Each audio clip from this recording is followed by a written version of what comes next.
no le afecta tanto el no estar con los hermanos como aquel que ha acudido a una iglesia simplemente de forma religiosa. Eso lo comprobamos. Marcelo y yo, cuando comenzó la pandemia, estábamos en Colombia enseñando en una escuela. Vino el cierre del aeropuerto y nos quedamos 40 días encerrados en Bogotá, solos en una casa de unos amigos que por la gracia de Dios nos pasaron esa casa, pero no conocíamos a nadie ahí. Estábamos solos, él y yo. ¿Qué hacíamos en ese tiempo? Marcelo decía, si cierran el aeropuerto yo me voy a volver loco. ¿Qué voy a hacer encerrado ahí? Porque eres muy activo.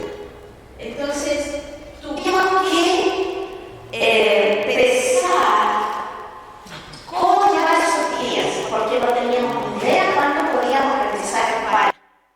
Y ahí estábamos metidos en esa casa y lo que hicimos fue crear rutinas que nos ayudaran en nuestra mente, hacer ejercicio, pues teníamos tiempo de oración en una terraza arriba de la casa, mirábamos, no se veía ni un avión, no se oían voces, era un barrio muy silencioso.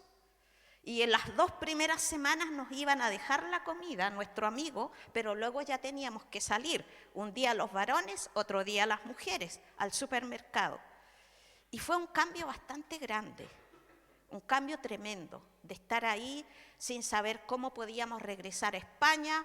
Pusimos nuestros nombres en la Embajada de España para avisar que necesitábamos regresar, si había un vuelo que nos trajeran.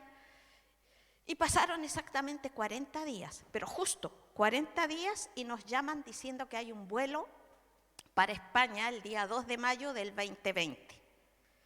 Y gracias a Dios pudimos llegar de regreso, luego irnos a Ibiza.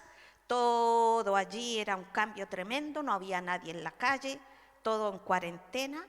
¿Por qué les cuento esto? Porque son cambios significativos que hemos experimentado y de una u otra manera nos han afectado, pero lo que yo quiero llegar es qué pasó dentro de nosotros. ¿Se apagó la fe? ¿Se acabó la relación con Dios? ¿Por qué no voy al culto? ¿Por qué no veo a los hermanos? ¿Por qué no me reúno? ¿Por qué no estoy en alabanza? ¿Se acabó Dios? ¿Se terminó Dios? Y eso nos hizo pensar muchísimo a nosotros cómo cultivar nuestra relación con Dios y estar en una devoción con Dios pese a que no veíamos a nadie. Aun cuando empezó todo este sistema de reuniones por Zoom, no era lo mismo.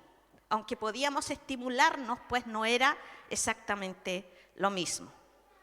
Entonces, a ver, yo veo un poquito de distracción. Yo quiero que me pongáis atención porque esto es muy importante, lo que estoy hablando. Y quiero sentir que estáis escuchando, para no sentir que le hablo a las paredes. Quiero hablar de unos jóvenes que aparecen en la Biblia, que se habla mucho de ellos en la escuela dominical para los niños, pero que en realidad están allí para testimonio de niños, de jóvenes y de adultos mayores. Y vamos a hablar un poco de José, un poco de Daniel, un poco de sus compañeros, Sadrac, Mesac y Abednego, que eran tan jóvenes.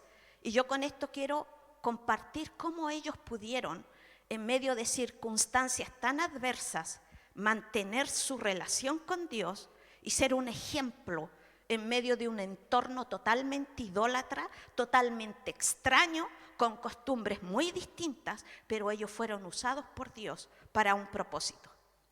Escuché a Loida ahora orar por cada uno de vosotros y decir: Señor, queremos declarar que estos jóvenes van a ser profetas, van a ser personas de influencia y declarar esta verdad sobre vuestras vidas. Pero fíjate cómo un José pudo ser un testimonio tan tremendo siendo tan jovencito. No quiero que vayas a la Biblia porque te vas a perder de escucharme, pero quiero que lo puedas leer después. Génesis capítulo 37. Yo me imagino que cada uno de vosotros conoce la historia de José. ¿La conocéis todos o no? ¿Sí? ¿Qué pasó con José? ¿A qué edad fue llevado como esclavo? ¿Cuántos años tenía José cuando le vendieron como esclavo? ¿Alguien lo sabe? ¿Cuántos años tenía José? cuando los hermanos, por muy celosos que estaban, decidieron venderlo. Pensaban matarlo, pero luego decidieron venderlo a un grupo de comerciantes ismaelitas. Quiero que pienses qué edad tenía José cuando lo vendieron. ¿Alguien lo sabe? Pues tenía 17 años. 17 años. Piensa en alguien con 17 años que es amado por su papá, que Dios le ha dado sueños y que él comparte esos sueños, y por esa causa sus hermanos se enfadan tanto con él y dicen, ¿sabes? A este lo vamos a matar. Ahí se le van a acabar sus sueños. ¿Qué se cree este que va a estar por sobre nosotros? Es uno de los más pequeños, el penúltimo de los hijos de Jacob, y viene a decir que va a estar sobre nosotros. Con sus sueños está diciendo eso. Pues no, se acaban los sueños de José ahora, y se terminaron, y tenían la idea de matarlo. Después dijeron mejor que no, lo tiraron a un pozo. Vieron a un grupo de ismaelitas que venían y a uno se le ocurre y dice, pues vendámoslo. Así no manchamos nuestras manos de sangre, y lo vendemos, y se acabó la historia de José con sus sueños de que va a estar sobre nosotros. Y lo venden. 17 años. Pónete en el lugar de José. 17 años llevado como esclavo. ¿Cómo crees tú que era la vida de esclavitud? ¿O cómo es? Porque sigue siendo lo mismo actualmente. Una persona que no tiene voluntad propia, que está totalmente sometida a su amo, a lo que el amo quiera. El amo, si le da la gana, lo castiga, le va a dar la comida que haya, lo va a tratar peor que a un perro, porque es su dueño. Y esa persona está para servirme a mí. Y yo mando en tu vida, y tú no tienes sueños, tú no tienes futuro, porque me tienes que servir a mí. Yo soy tu amo y yo soy el dueño tuyo, y tú no tienes voluntad propia. Eso es ser un esclavo. Lo mismo que ser esclavo del pecado. Cuando el pecado se hace amo nuestro, nosotros queremos vencer esto y no podemos en forma humana. Solamente a través de Jesús podemos vencer. Es lo mismo cuando tienes un dueño tuyo. Piénsate con un dueño humano sobre tu vida. David, tienes que ir a trabajar. No, pero es que vayas a trabajar. Pero es que tal cosa, y ¡pum! Azotes van y vienen. Y esto fue real. 17 años llevado a una cultura totalmente diferente. El idioma distinto, la devoción a muchos dioses, cuando José adoraba solo a un Dios. No tenía Biblia, estaba el pastor ahí, no estaban los papás, no estaba el padre, no estaba la familia. Solamente se tenía a él a sí mismo, pero había algo en José. ¿Qué crees tú que había? ¿Alguien me puede decir qué crees tú que tenía José dentro que podía decir, pues no está mi familia, no está mi entorno, mi lengua, mi cultura, pero hay alguien conmigo? ¿Quién crees tú que era?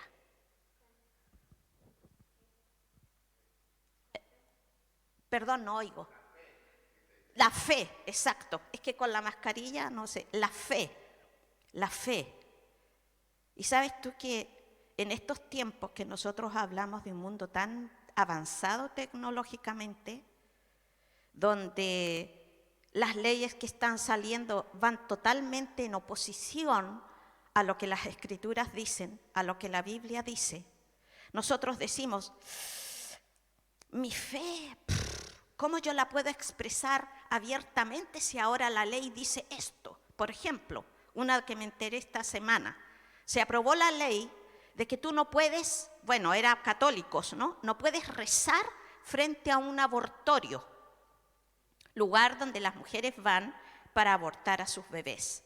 Si tú te paras al frente y vas a orar para que ellas no tomen esa decisión, es declarado un crimen. Un crimen. Si tú oras, es declarado un crimen. Y tú dices, ahora es difícil llevar esta fe, pero volvamos a José. Un mundo distinto, la gente adorando a muchos dioses, él un esclavo que no valía nada, que no tenía derecho a opinar, no tenía derecho a soñar, no tenía derecho a pensar en un futuro, simplemente nadie. Estaba allí, pero era considerado nada y nadie. Y vamos a ver en Génesis 37, dice, yo voy a comentar algunas cosillas que he extraído del capítulo. Dice, vendido como esclavo cuando solo tenía 17 años. En Génesis 37, 2 aparece la edad de José. Es vendido a Potifar, que era un oficial de Faraón y capitán de la guardia, es decir, un hombre importante. Él compró a José. Y mira lo que dice la Escritura. Jehová estaba con José y fue varón próspero. Pero piensa, José no tenía Biblia, la Biblia no existía. ¿Ah? José no tenía a su papá que le podía seguir hablando de la fe para estimularlo. Estaba en un ambiente donde la gente creía en cualquier Dios. No había nadie que pudiera afirmarlo, ayudarle en un proceso de crecimiento, de madurez. 17 años. Pero dice, Jehová estaba con José y era un varón próspero o un joven próspero. ¿Próspero en qué? ¿Tenía dinero? No. ¿Tenía un estatus en la sociedad? No, era un esclavo. Pero próspero se refiere a que todo lo que él hacía, todo el trabajo que él hacía para su amo, Dios lo prosperaba. Dice, y vio su amo que Jehová estaba con él, y todo lo que él hacía, Jehová lo hacía prosperar en su mano. José halló gracia ante su amo. ¿Qué es gracia ante su amo? Significa que el amo ve algo diferente. Ve que hace bien el trabajo, ve que es responsable, ve que es comprometido con lo que está haciendo y ve que el trabajo que este chico hace, pues funciona. Entonces, Potifar, yo creo que dijo, este muchacho es diferente. Y halló gracia, es decir, Potifar sintió, por así decir, simpatía por José. Es decir, el favor de Potifar, el deseo de ser mejor con él estaba, porque Dios permitió, por el hecho de que José era comprometido con su fe, permitió que este hombre, que era una autoridad bastante máxima en Egipto, pudiera simpatizar con él. Y mira lo que sigue. Su amo le hizo mayordomo de su casa y entregó en su poder todo lo que tenía. Su amo le hizo mayordomo. ¿Qué es lo que es mayordomo? ¿Qué es ser mayordomo? Sí, un sirviente, pero mayordomo es aquel que se encarga de las cosas, recibe responsabilidades y las maneja. Por ejemplo, la mayordomía de tu dinero. Tú eres mayordomo del dinero que Dios te da. Tú tienes que saber cómo distribuir tu dinero. Eso es mayordomía. Cómo yo manejo aquello que se me da. Y dice que Potifar, su amo, le dio la mayordomía de todos sus bienes, de todo lo que tenía este hombre. Era un rico, un importante. Empieza a meditar eso. José era un simple joven, más encima esclavo, extranjero. No era egipcio, era hebreo. Y él le da todo para que él lo maneje, porque vio que había algo diferente. Y le entrega la mayordomía de su casa. Dice, Jehová bendijo la casa del egipcio a causa de José. Con 17 años que comenzó, piensa esto, a trabajar, seguramente los capataces no eran muy simpáticos. ¡Anda! ¿qué? Trabaja. Y latigazos o lo que sea. Y la comida no era muy nutritiva, me imagino. Entonces, en esa circunstancia, un jovencito se mantiene en unidad con Dios. Un jovencito que seguramente lloraba pensando: mi papá, mi familia, mi país. Y yo aquí podría entrar en amargura, podría entrar en resentimiento, podría inclusive decir: Dios, mi padre me ha enseñado de ti, que tú hablaste a nuestro padre Abraham, a mi abuelo Isaac, a mi propio padre Jacob, y me has tirado aquí, me has dejado. ¿Por qué has permitido que mis hermanos me vendan como esclavo? Yo creo que esas cosas pasaron por José. La Biblia no lo dice, pero seguramente había llanto, había muchas preguntas, pero hubo una cosa que no pasó en José y fue renegar contra Dios.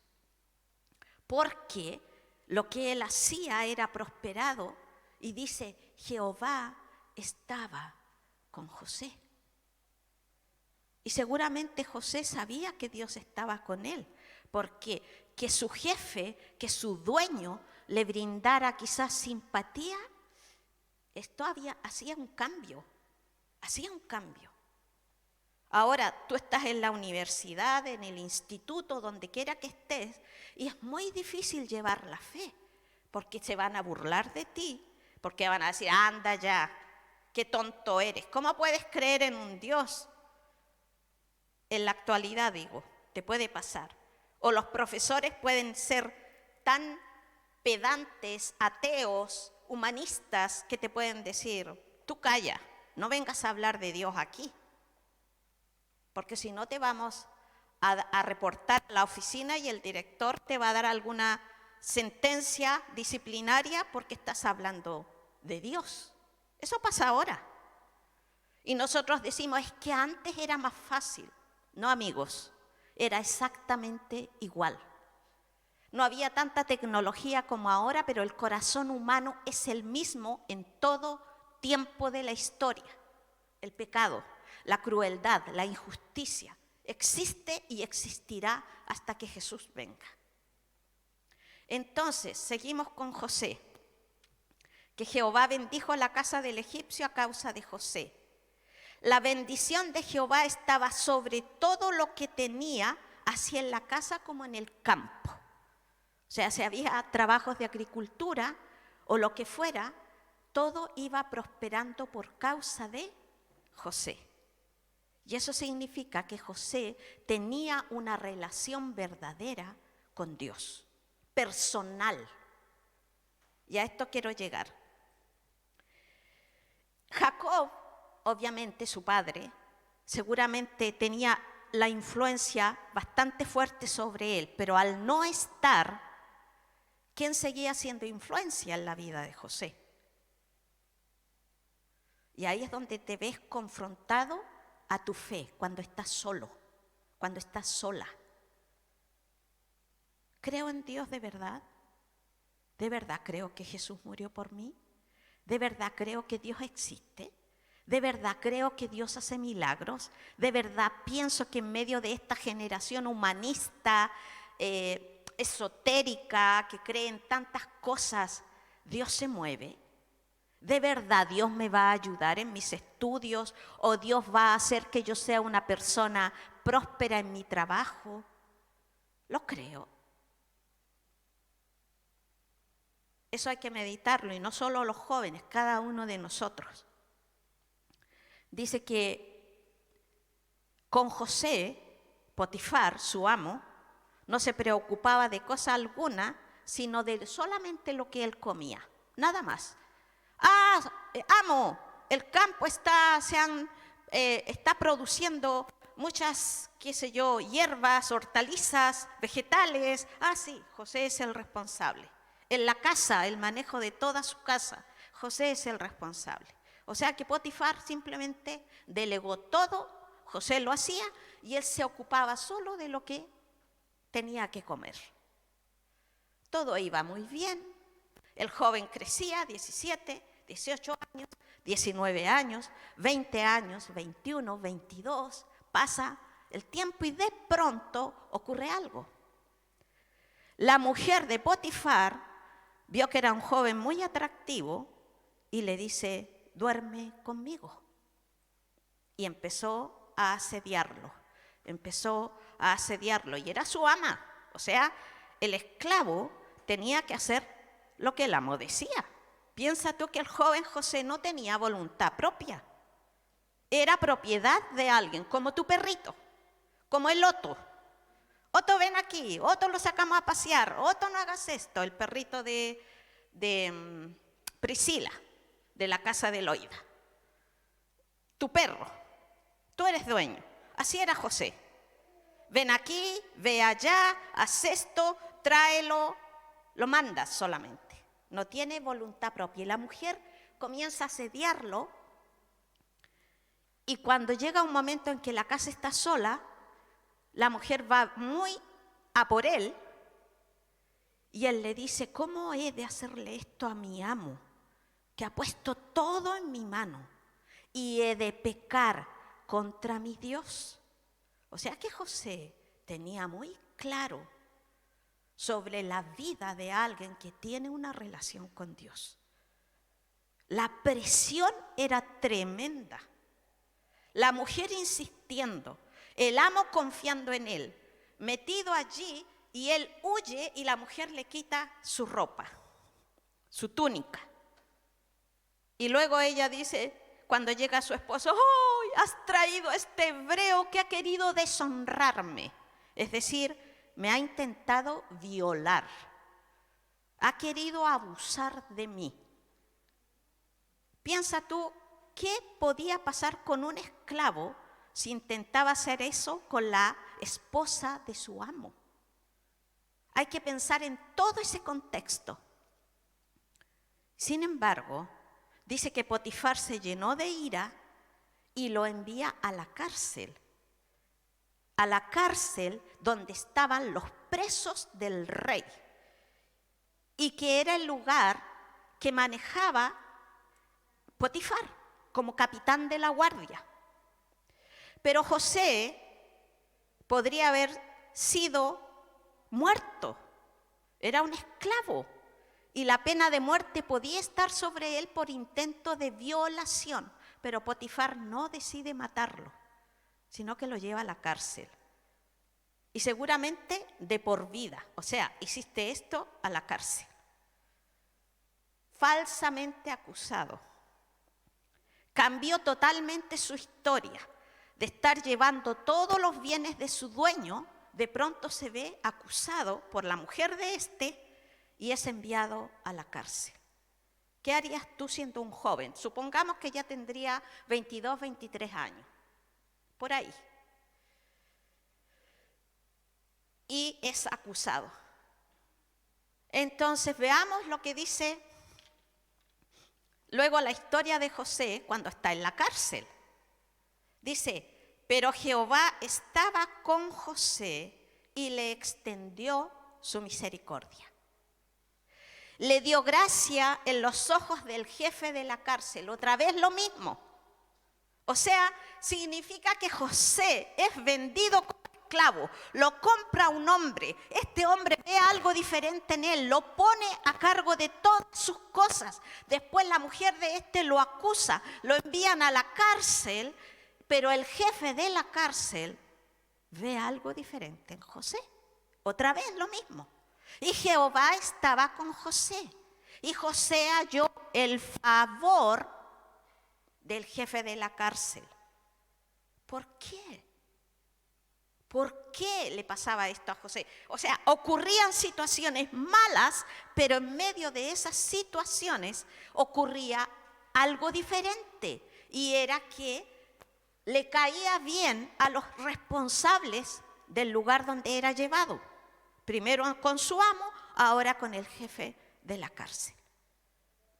José podría haber dicho, esta injusticia ya no la soporto. Primero vendido como esclavo, ahora me mandan a la cárcel, yo no he hecho nada, yo no intenté nada con esa mujer.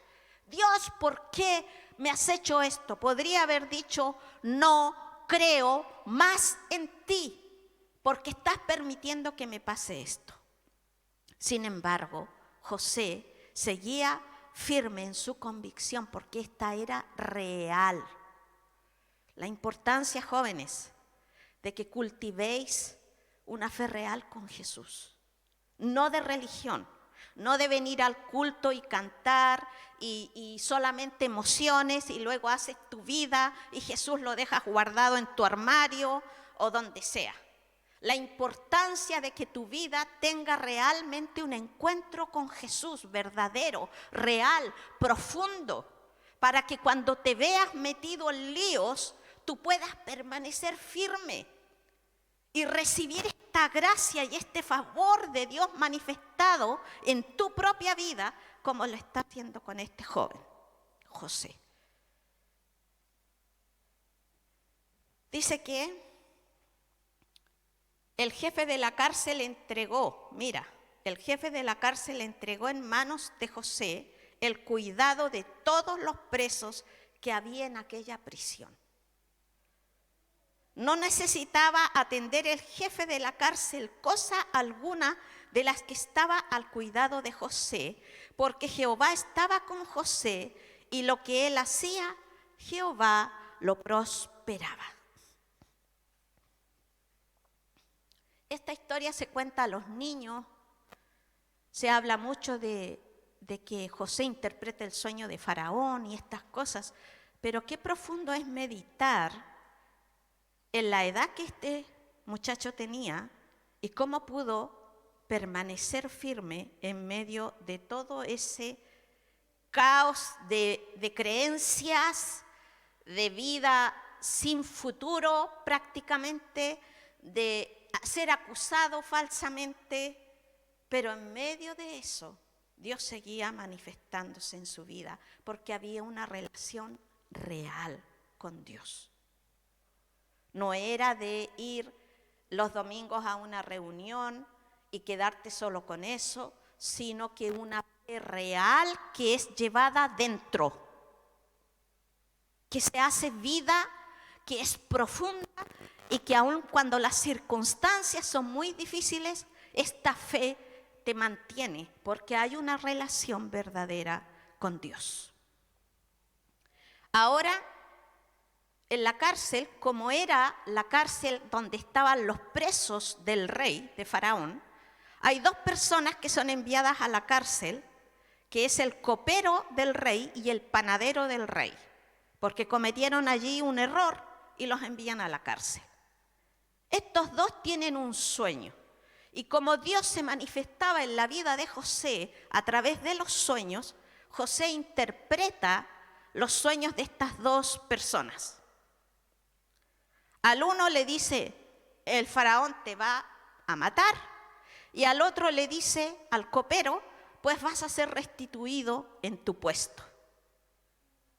Y ocurre tal como José lo dice. Entonces, cuando el copero recibe la noticia de que va a ser vuelto a su servicio a Faraón, José le dice, por favor, intercede por mí, habla con el rey, dile que yo he sido acusado falsamente, que me saquen de aquí. Y el copero seguramente le dijo, vale, yo le diré al rey que tú estás aquí para que seas sacado de aquí porque has sido traído injustamente. Pero ¿qué hace el copero? Se olvida.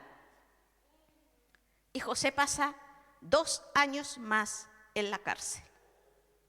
Es decir, 28, 29 años seguía en la cárcel. Llegó a los 17, ya tiene 29 y sigue siendo tratado injustamente. Pero de pronto el rey, Faraón, tiene un sueño. Eso sale en Génesis 40. Hemos empezado en Génesis 37, 38 trata de otra historia, de un hermano de José, luego viene al 39, que sigue hablando de José, y ahora vamos al capítulo 40, donde Faraón tiene un sueño. Y nadie de los sabios que tenía Faraón le pudo interpretar el sueño. Ninguno. Y el copero recién dice, ¡ah! Yo conozco a uno que interpretó el sueño, Señor, de estos sirvientes suyos, como era el panadero y yo, que fuimos llevados a la cárcel, tuvimos 2 sueños. Este hombre lo interpretó y fue exactamente como él dijo. Así ocurrió. Él puede interpretar su sueño. 30 años José, ya. Y es llevado delante de Faraón. Imagínate, llevado ante el hombre más importante de ese tiempo. Todos los sabios, toda la gente que él tenía allí para ayudarle en su gobierno no tuvieron idea de lo que significaba el sueño. Y José da la interpretación exacta. Y el faraón se queda impactado y José le dice, Señor, usted debe encargar a una persona para que administre todo esto, para que lleve todo esto, porque el tema va a ser muy difícil. Van a haber 7 años de mucha producción, pero luego 7 años de mucha crisis económica. No va a haber nada, va a haber hambre, va a haber sequía. Hay que prepararse. ¿Y qué dice Faraón a los demás? Oye, ¿quién ha visto a un sabio como este en el que mora el Espíritu de Dios? Y lo nombra gobernador de Egipto. Y tú piensas, wow, gobernador de Egipto, qué fascinante. Pero era una responsabilidad impresionante. Y si tú sigues leyendo, vas a ver que luego él administra todos los bienes de Egipto, se convierte en el hombre más importante del país después de Faraón. Pero había una situación allí pendiente. Él no vio más a su familia y luego Dios permite que a través del hambre que había en la tierra, sus hermanos se acerquen a Egipto y lleguen a estar frente a él cara a cara. Y José, con el dolor que sus hermanos le habían vendido. Hacía 13 años atrás, o un poco más, 13, 14 años ya, porque son exactamente 17, a los 30 es declarado gobernador. ¿Pasaría qué? ¿1 año? ¿2 años? No. 13 y 7 son 20. Habían pasado como 22 años ya desde que él fue vendido y se encuentra con los hermanos. Y él extiende perdón a su familia y entiende que Dios mismo permitió que eso ocurriera porque Dios sabía lo que iba a pasar. Ahora piensa en ti. ¿Te has puesto a pensar que Dios te puede usar tremendamente en tu vida con lo que tú sabes hacer, con los dones que te ha dado, con la profesión que puedas tener o que ya tienes, que pueda ser usado para influenciar a la nación? Siempre pensamos que la iglesia está solo para la parte devoción a Dios, adoración a Dios, pero no tenemos muchos la mentalidad de que Dios nos puede usar como usó a José, que podemos ser usados en las esferas de la sociedad, en el gobierno, en la economía, en la ciencia, en las artes, en las familias, obviamente en la iglesia. Tenemos que pensar como la oración que hizo Loida, que Dios haga de ti una persona que sea de influencia y que tu fe en Jesús sea real, no religión, sino verdadera, viva. Que tú amas a Dios, que Dios se ve en ti, que la gente ve que tú eres diferente, aún en un mundo que no quiere saber de Dios. Si nosotros nos mantenemos fieles, firmes en nuestra creencia, te aseguro que aunque la gente se burle, va a decir en su corazón, me gustaría ser como ese, como ella, como él. Lo veo valiente, diferente, con principios, se puede confiar. Lo que hace, lo hace bien. Es fiel en su trabajo, es fiel en sus estudios, es fiel en sus relaciones personales con otros. Esto habla, queridos, aunque parezcamos tontos al principio, la gente termina respetándonos. Y si me da el tiempo, no sé cuánto tiempo tengo más, vale, tengo otros jovencitos que también son un ejemplo. Y vamos a ir no quiero que lo busques en la Biblia, quiero que escuches. Tenemos a Daniel, Ananías, Misael y Azarías.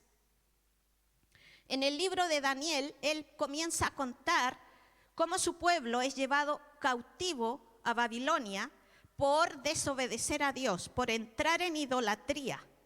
El rey de Babilonia, como disciplina de Dios, permitida por Dios, invade Judá, destruye Jerusalén y se lleva cautivo a la mayoría del pueblo judío a Babilonia, al actual Irak, a ese país. Bueno, Nabucodonosor, que era el rey de Babilonia, habló con su gente y dijo: quiero que me traigan a todos los sabios, a los jovencitos, a los muchachos. En el Daniel capítulo 1, versículo del 3 al 7 dice: y dijo el rey a Aspenaz, el jefe que tenía Nabucodonosor, que trajese de los hijos de Israel, del linaje real de los príncipes, muchachos en quienes no hubiese tacha alguna, de buen parecer, enseñados en toda sabiduría, sabios en ciencia y de buen entendimiento, e idóneos para estar en el palacio del rey, y que se les enseñasen las letras y la lengua de los caldeos. Ahí escogen a jóvenes otra vez. Daniel, Sadrac, Mesac y Abednego, que son los nombres babilónicos que les pusieron después. A Daniel lo cambiaron por Belsasar. Le pusieron nombres babilónicos, o sea, hasta su nombre fue cambiado. Ya no eran nombres más hebreos, judíos. Ya no era Ananías, Misael y Azarías. Era Sadrac, Mesac, Abednego. Ya ni siquiera eran dueños de su nombre. Y aunque el rey los lleva al palacio, porque eran príncipes de Israel, jóvenes cultos, aun cuando tenían esta condición o este favor por tener esta posición, eran cautivos. O sea, el rey podía hacer con ellos lo que les diera la gana. Tenían esta libertad de que fueron llamados al palacio, pero el rey podía hacer lo que le diera la gana con sus vidas. Entonces el rey dice: van a darle mi comida a estos jóvenes, mi comida, mi bebida, que era su vino, y les van a enseñar nuestro idioma, los van a preparar durante 3 años, y luego de 3 años los van a traer frente a mí para ver cómo van estos jóvenes judíos. Entonces Daniel, dice la Biblia, que propuso en su corazón no comer la comida del rey. Uno puede decir: ¿y por qué no come la comida del rey? Yo voy a un palacio y la comida debe ser riquísima. Lo que pasa es que la comida del rey era impura para los judíos. Si ustedes leen el libro de Hechos, cuando Pedro tiene la revelación del lienzo con una comida que bajó, dice cuadrúpedos, reptiles. Los babilónicos comían todo tipo de carne, los judíos no. Tienen toda una directriz en las leyes de Moisés de cómo deben comer la comida. Entonces, si ellos comían la comida del rey, se iban a contaminar. Y Daniel dice: señor Aspenaz, lo siento, pero nosotros no podemos comer esta comida. Y Aspenaz, que le cayó muy bien Daniel, le dice: pero Daniel, el rey me puede cortar la cabeza si tú no comes su comida. Estás despreciando la comida que el rey os está dando. Y él dice: mire, hagamos una prueba. Denos legumbre y pan por 10 días. Si nosotros estamos todos debiluchos, usted haga como quiera. Pero si estamos bien, usted lo verá. Bueno, les cambian la comida, les dan por 10 días legumbres y pan, y después son llevados delante de Aspenaz, que era el jefe de los eunucos, y este ve cómo estaban y dice: su semblante, su apariencia, su vigor era mejor que el de los otros que comían la comida del rey. Al final, la fe de ellos, el ser fieles a Dios, en no contaminarse con la comida, hizo que ellos fueran más sanos, más vigorosos, más inteligentes que el resto. Ahí tenemos otra vez a jóvenes, a muchachos que están en una ciudad, en un país totalmente distinto, que creían en muchos dioses, que el rey podía hacer lo que quisiera con ellos, ellos se mantienen fieles a Dios. Y muy duro, ¿eh? Era un contexto muy, muy difícil. Entonces, Daniel decide no contaminarse con la comida del rey. Daniel halla el favor del jefe de los eunucos. Daniel y sus amigos comen durante 10 días las legumbres y el agua. Y luego de la prueba son hallados los mejores del grupo de sabios que estaba preparando esta gente. Mira lo que dice la Biblia en Daniel del 17 al 20. A estos 4 muchachos Dios les dio conocimiento e inteligencia en todas las letras y ciencias. Y Daniel tuvo entendimiento en toda visión y sueños. Pasados pues los días, al fin de los cuales había dicho el rey que los trajesen al jefe de los eunucos, los trajo delante de Nabucodonosor. O sea, pasaron los 3 años y son llamados todo el grupo delante del rey. Y el rey ahora tiene que ver quién va a ser el más apto para trabajar con él, para quedarse en el palacio. Y el rey habló con ellos y no fueron hallados entre todos ellos como Daniel, Ananías, Misael y Azarías.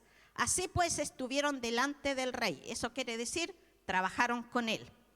En todo asunto de sabiduría e inteligencia que el rey les consultó, los halló 10 veces mejores que todos los magos y astrólogos que había en todo su reino. Uno dice, wow, qué bonito, qué historia, qué guapa. La escuela dominical, los niños, sí, Daniel y el foso de los leones y todo esto. Eran jóvenes que estaban viviendo en un contexto muy difícil. Habían sido llevados cautivos a otro país. No eran dueños de sí mismos, lo mismo que José otra vez. Muchos de ellos fueron llevados como esclavos, estos fueron llevados al palacio y aunque vivían en una mejor condición, porque eran inteligentes, eran sabios y le iban a prestar utilidad al país, igual el rey podía hacer con ellos lo que le diera la gana. Entonces Dios estaba con ellos. Y Nabucodonosor tiene un sueño, otra vez los sueños, tiene un sueño donde ve una gran imagen a un hombre gigante con una cabeza de oro, con su pecho de plata, con toda esta parte de bronce y las piernas y los pies de hierro y de barro. Y manda a buscar a todos sus sabios y dice, quiero que me cuenten el sueño y que me lo interpreten. Pues ninguno. Los sabios del rey Nabucodonosor no tuvieron idea qué era el sueño, no sabían nada. Y el rey dijo, pues, a matarlos a todos. Iban a matar inclusive a Daniel y a Sadrach, Mesach y Abednego porque el rey se enfadó y como era el hombre más grande del mundo, dijo, pues que los maten a todos porque estos no saben interpretar ni decirme, porque él quería que le dijeran el sueño. Él no contó el sueño. Él dijo, yo quiero que me lo digan y a la vez que lo interpreten. No había nadie lo pudo hacer. Entonces, ya iban a buscar a Daniel y a sus amigos para llevarlos, para matarlos, y Daniel dice, ¿pero por qué? Y el jefe dice, las penas, porque el rey tuvo un sueño y necesita que se lo interpreten, que se lo cuenten y se lo interpreten y nadie ha podido hacerlo. Y Daniel dice, por favor diré al rey que nos dé un día más y yo pediré al único Dios verdadero que me revele el sueño y que me dé su interpretación para que no mate a los sabios. Pues Dios le da la revelación del sueño, le da la interpretación Daniel va frente al rey y le dice: oh rey, y toda la historia que la podrás encontrar en el libro de Daniel, en los primeros capítulos, le dice: como tú eres el más grande, eres la cabeza de aquel hombre, de oro. Luego viene otro reino y otro reino, pero hay una piedra que viene y destruye la estatua, y este reino, que es esa piedra que destruye la estatua, es el reino que no tiene fin, el reino de Dios. Y el Nabucodonosor obviamente se queda de piedra, porque él no había contado el sueño, y Daniel se lo dice y se lo interpreta, y Nabucodonosor dice: pero en ti mora la sabiduría, y queda impactado. ¿Y qué hace? Lo nombra gobernador de Babilonia a Daniel. Y Daniel le dice: rey, necesito a mis amigos para que me ayuden. Y los amigos de Daniel fueron encargados de todos los negocios del reino. Y tú puedes decir: ¡ay, qué maravilloso! Pero las circunstancias que pasó esta gente fueron muy adversas, no eran sencillas. Tenían que mantenerse firmes en su fe, pese a que veían su vida puesta en peligro. Recuerda que el rey había dado la orden de matar a los sabios, o sea, un decreto: todos se mueren. Nadie interpretó mi sueño, así que se acabó los sabios. Y Daniel, porque sabía y tenía fe en su Dios, ruega y pide a Dios que le revele el sueño, y Dios lo hace. Luego está lo último que quiero compartir: los 3 amigos de Daniel. Daniel seguramente estaba ocupado porque ya era gobernador, entonces no aparece en esta historia, sino que solamente sus 3 amigos.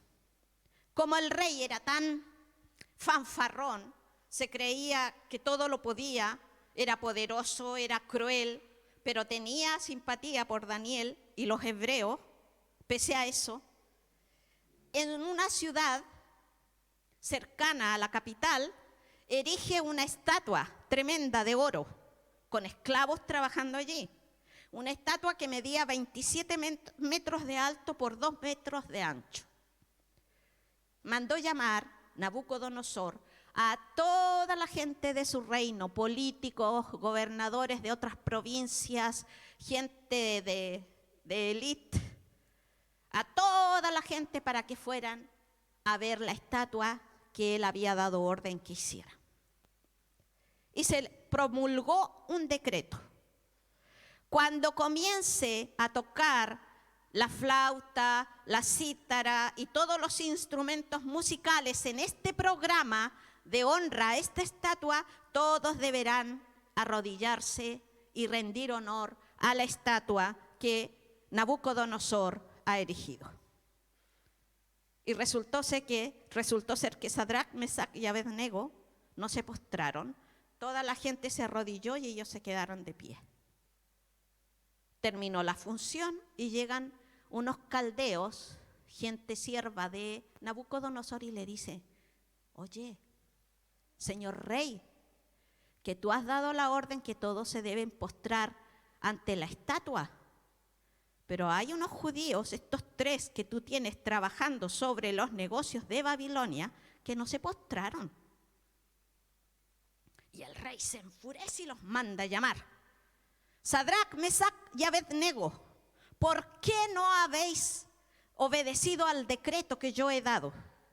Todo el que oye la música, después de la música, debe doblar su rodilla ante la imagen, ante la estatua que yo he erigido. Y los chicos le dicen: pues no lo vamos a hacer, Señor, porque nuestra devoción es para nuestro Dios. Y el Nabucodonosor dice: serán enviados y echados en un horno de fuego, y ustedes me dirán si habrá algún Dios que les pueda salvar de mi mano.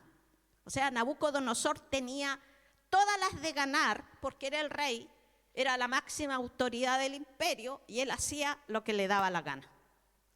Los chicos le dijeron: Señor, y aunque nuestro Dios no nos salve, y decida que muramos, no vamos a arrodillarnos ante esta estatua. Son echados al horno, que fue calentado 7 veces más. Y esto fue real. Cuando yo estoy viendo una serie que es toda la historia de la cautividad de Israel, de Judá.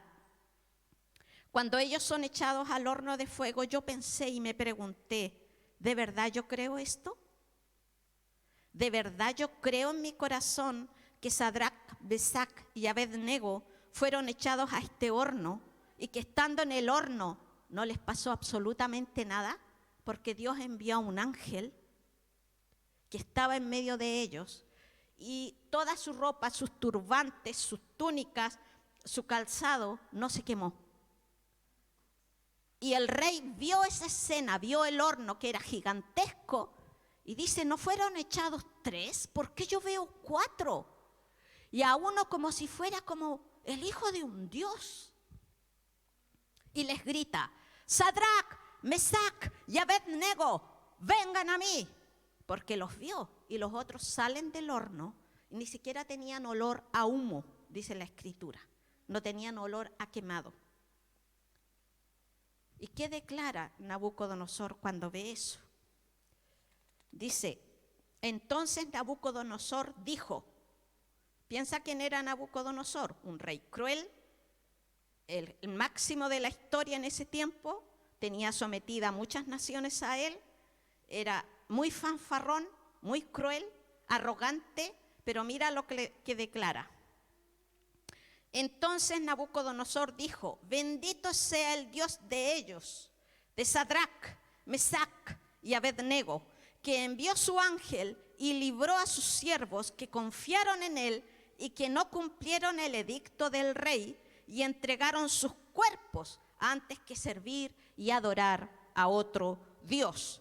Por lo tanto, decreto que todo pueblo, nación o lengua que dijese blasfemia contra el Dios de Sadrac, Mesac y Abednego sea descuartizado y su casa convertida en muladar, por cuanto no hay Dios que pueda librar como este. Entonces el rey engrandeció a Sadrac, Mesac y Abednego en la provincia de Babilonia. Y vuelvo a recordar lo del principio, eran jóvenes, no eran abuelos. El cautiverio duró 70 años, desde que fueron sacados de Jerusalén y llevados a Babilonia. 70 años pasó el pueblo de Israel cautivo en Babilonia. Y estos jóvenes fueron llevados a Babilonia siendo jovencitos, en un contexto muy difícil. Pero ¿qué pasó con ellos? ¿Por qué Dios los pudo usar? ¿Por qué Dios pudo engrandecerse? ¿Por qué hasta el rey se llega a convertir? Porque esa es la otra parte de la historia. La historia sigue. Y al final Nabucodonosor declara que hay un solo Dios. Era un hombre que creía en Marduk, en Ashtar y una cantidad de dioses, igual que el hinduismo. Pero él reconoce por la vida de estos jóvenes que solo hay un Dios. Si tú sigues leyendo el libro de Daniel, te vas a dar cuenta que el propio Nabucodonosor, después de que Dios le da una fuerte disciplina y que llega a ser como un animal, porque era tan fanfarrón que dijo, mira la ciudad que yo tengo, tan grande como Babilonia, y yo he hecho esto. Y vino una voz del cielo y le dijo, serás arrancado de los hombres y serás llevado al campo y vivirás por 7 años como un animal. Y Nabucodonosor le creció el pelo, le crecieron las uñas y estuvo loco, como un hombre loco, por 7 años. Cuando él vuelve a tener entendimiento, recién reconoce que hay un solo Dios y que no hay otro. Pero ¿por qué se produjeron estos cambios en naciones, en sistemas de gobierno como estos? Por jovencitos como José, como Daniel, como Sadrac, Mesac y Abednego, que fueron fieles a su Dios. no tenían la Biblia. Bueno, Daniel sí tenía los escritos de Jeremías, pero José no. Daniel ya sí tenía algo que leer junto con sus amigos. Ya tenían la profecía de Jeremías y de Ezequiel. Ya tenían las leyes de Moisés. Pero José no. Pero fueron llevados a estos ambientes totalmente opuestos a Dios y Dios les usó para traer gloria, inclusive para cambiar la vida del hombre más poderoso de la historia en ese tiempo, Nabucodonosor, que llegó a reconocer que había un solo Dios y no más dioses. Entonces, chicos, pero no solo los chicos, todos, incluida yo, tenemos que aprender esto, que nuestra relación con Jesús debe ser real. No es un juego, no es un cuento, no es una historia. Depende tu vida de ello. No lo olvides. Depende tu vida de ello. Cualquier decisión que tomes, si dejas a Dios de lado, tú eres responsable de tus decisiones. Pero ten en cuenta que Dios puede hacer maravillas con tu vida, donde quiera que tú estés, aunque la circunstancia sea dura. Pero Dios se puede manifestar si tú te mantienes fiel. Dios requiere de nuestra fidelidad. Nosotros, Marcelo y yo, hemos estado en distintas culturas. Hemos estado, sobre todo, el mayor tiempo ha sido en India, 11 años, en medio de una nación que cree en 33 millones de dioses, que es muy difícil hablar así directo de un Dios, que es muy difícil que la gente pueda volverse a Dios, pero no imposible. Si uno se mantiene fiel, si uno sigue siendo quien es en una relación verdadera con Jesús, el Señor ha de glorificarse en nuestra vida. Y esto es lo que yo quería compartir. Está impactando muchísimo mi vida. A mí, yo no sé cuántos años de vida me quedan, no lo sé. Yo pienso mucho en lo que viene luego, de que me vaya. Yo creo que tú no, porque siempre el joven, cuando está con toda su energía, piensa que tiene toda la vida por delante. Y los humanos somos así. Pero resulta que en cualquier momento puede que se nos vaya la vida. Pero bueno, como jóvenes, aprovecha tu energía, aprovecha tus años de fuerza, aprovecha todo lo que Dios te está dando para darle gloria a Él. Porque el Señor, dice la palabra, que sabe compensar a quienes le son fieles. Y no digo que te va a hacer hay un evangelio que se predica que dice que el Señor te va a dar riquezas, que el Señor es... Yo no estoy hablando eso. Daniel y sus amigos y José la pasaron bastante difícil. Pero Dios pudo traer honor a su nombre con estos jóvenes, con la vida de estos jovencitos, que usaron toda su energía, todo su conocimiento, todo lo que Dios les enseñó, lo usaron en beneficio de su sociedad, siendo gobernadores, digamos, presidente del gobierno, un ministro, alguien que está allí visible, vidas que podemos seguir como ejemplo. En la actualidad nadie tiene ejemplos. Los líderes corruptos, se les pilló una situación aquí y otra acá, pero la única forma de que alguien sea fiel es cuando tiene una relación verdadera con Jesús. Amén. Bueno, esto era lo que quería compartir. Espero en el Señor que el Señor haga de tu vida a alguien tremendo en fe. Alguien tremendo en fe. No estoy hablando de que haga de ti un erudito, no, tremendo en fe, porque lo demás Dios lo da. La ciencia, la tecnología, el conocimiento, la sabiduría, lo que tienes que aprender, Dios te puede permitir y traerlo, pero principalmente grande en fe, pero en fe en el único Dios verdadero y en su Hijo Jesucristo, a quien Él ha enviado por ti y por mí. Amén. Bueno, que Dios os bendiga. Gracias.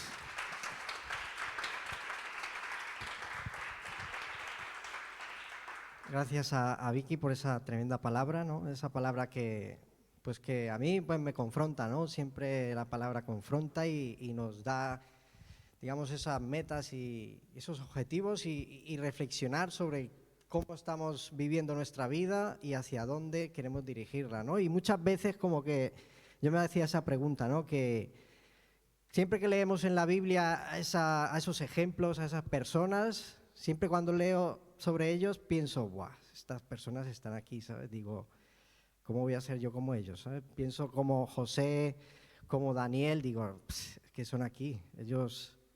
Pero es verdad, son gente como nosotros. Son gente igual que nosotros. Y ellos fueron jóvenes, incluso más jóvenes que yo ahora, ¿no? Y son iguales que nosotros. Y la única diferencia es que ellos entregaron a Dios, tuvieron esa convicción y esa firmeza, ¿no? Y esa fe. Y eso es lo que, digamos, yo quiero para mi vida y también quiero para la vida de estos jóvenes, ¿no?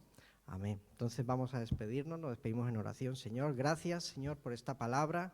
Señor, te pido, Señor, que haya atravesado los corazones, las mentes, Señor, de los jóvenes, Padre, que ellos puedan reflexionar, Señor, sobre esta palabra, que puedan, Señor, buscarte, Señor, en oración, Señor, buscarte, Señor, en tu palabra, Señor. Padre, te pedimos, Señor, que tú obres, Señor, con poder. Señor, te damos gracias, Señor, por la vida de Vicky, por esta palabra, Señor. Te pido que tú los bendigas, Señor, allí donde vayan, Señor. Te damos gracias en el nombre de Jesús. Amén. Nada, y quiero despedirme de las redes y ya sabéis, vosotros valéis mucho para Dios.